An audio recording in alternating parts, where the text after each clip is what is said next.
and you wanted to fracture a man's mind from the day he was born until the day he died, particularly a man, because I'm going to ask a woman next, what would you do?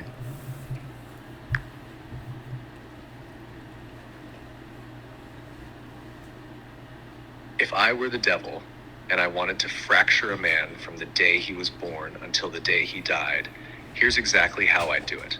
I'd make sure he's born into a system that fears his power before he even knows he has it. And from the moment he takes his first breath, I'd begin the quiet war. Not with violence, with shame. Not with chains, with conditioning. I'd program his parents before he arrives.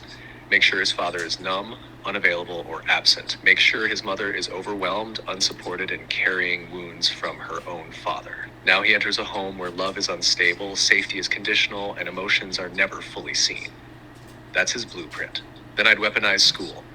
I'd sit him in a chair for 6 hours a day and punish him for needing to move, explore, or question. I'd make sure his wildness is labeled disorder. I'd drug his spirit before it grows teeth.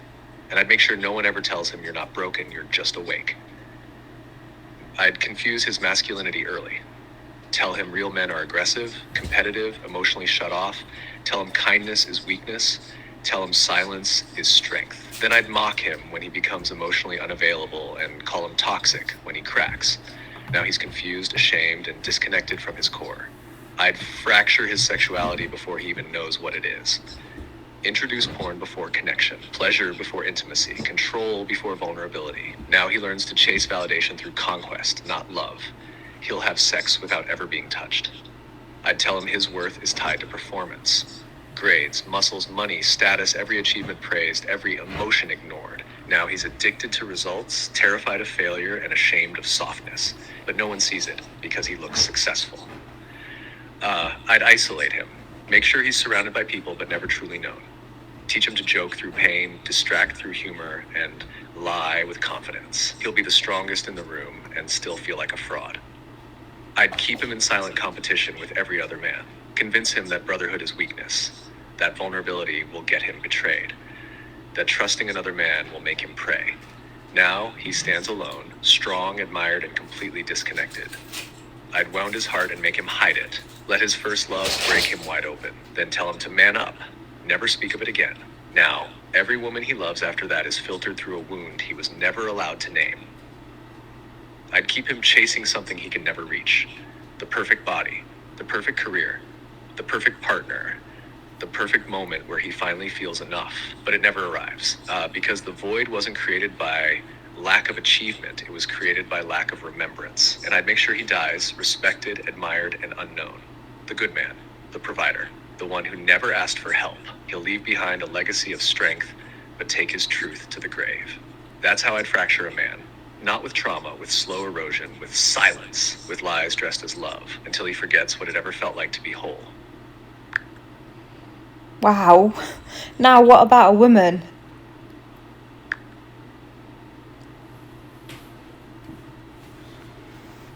If I were the devil and I wanted to fracture a woman from the moment she was born until the moment she died, this is exactly how I'd do it.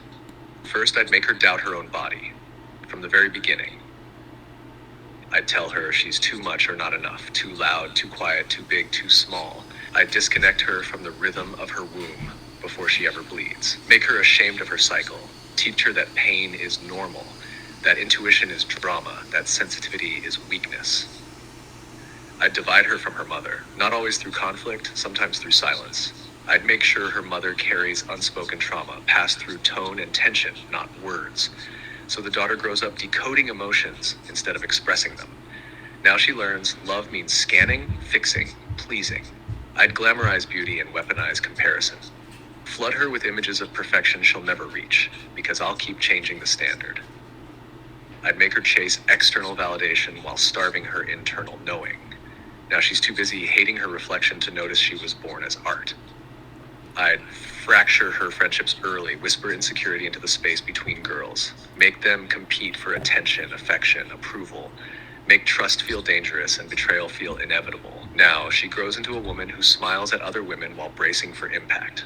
I'd confuse her sexuality before she understands consent. Let her experience attention before safety. Let her feel desired before she feels seen. make her believe her worth lies in her desirability, but shame her for expressing it. Now she's trapped in a loop. Repress it, express it, regret it, repeat. I'd make her serve to feel loved, make her a helper, healer, mothered everyone but herself. Teach her that saying no is selfish, that rest is lazy, that boundaries are rejection. So she gives until she burns out and no one notices. I'd sell her freedom wrapped in mimic feminism. Tell her power means becoming like a man. Hustle, harden, achieve. Suppress the very thing that makes her magic. Her softness, her flow, her intuition, her cyclical wisdom. Convince her to cut off her roots in the name of rising. I'd let her taste love, then take it away. Over and over. So she starts to believe the problem is her. Now she shapeshifts, self-abandons, pleases, performs, just to be chosen. But even when she's chosen, she won't feel safe, because she never got to be known. I'd silence her rage, tell her to be nice, be agreeable, be quiet, so that by the time she realizes what's been done to her, she can't even scream. I'd fill her womb with emotion she was never allowed to express. Generations of grief, guilt, shame. She'll feel the weight, but not the source. She'll think she's broken, when in truth, she's carrying an entire bloodline's unspoken pain. And when she finally starts to wake up, when she begins to remember her power, I'd surround her with spiritual fluff. Soft words, safe rituals, surface healing. Let her feel like she's evolving without ever reclaiming her fire. Because if she truly remembered, if she bled without shame, loved without losing herself, and roared without apology, she'd tear the entire system down just by existing.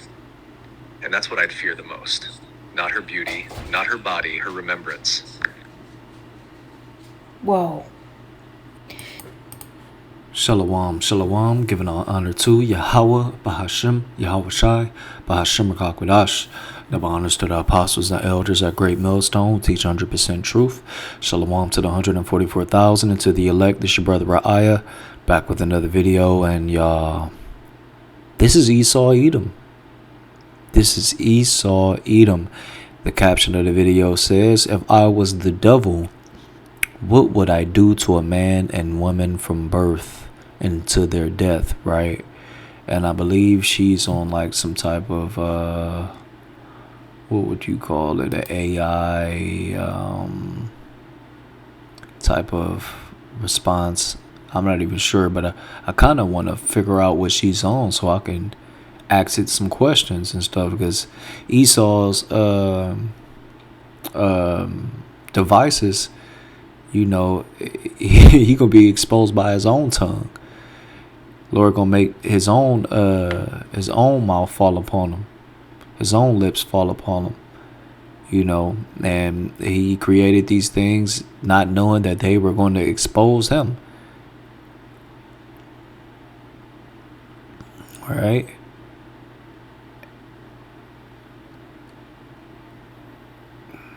And then I'm looking at these comments. It says the real devil is the colonizers and now globalists of the world, corporation, pharmaceuticals, etc. And you know, I made a comment on here, but it didn't even show itself when I made a comment.